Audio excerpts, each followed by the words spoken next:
Basta fried chicken na gani ang hisgutan ba. Makaingkit gyud ko ana, samot nag spicy. Di man gud ikalalis. Nga mura na sad nig table food na tong mga Cebuano ang crispy nga manok. Kay bisan asa og taga eskina kay makit-an gyud nimo. Pero kani among gikan-an kay di ni basta-basta. Asa ra gud ka kitag quarter leg chicken nga tag 75 pesos lang. Pangmasa ug inato gyud ang presyo. So mo na ilang mga baligya dire, usa dire is ang pork chop. So mo na akong gingon ninyo nga sulit.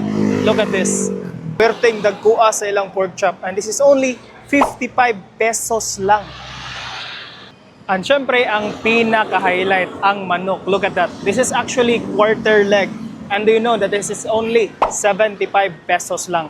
Pero ting dagko sulit na kayo yung kauna ni. Ang nakanindot usab kay pirmi bag-o ug kita gyud ninyo kung giunsa nila pagluto. Daghan man sa guni sila mga suki kay barato ra lagi. Magpagas ra man ta ko diri unya kay naam koy amigo nakit-an ba. Timing sad kay tapa dara ni sila sa Shell gasoline station sa Tisa. Daplin ra gid sa dalan ug makadani man gud nilang pangalan. Liman kag manok na chicken pagyud.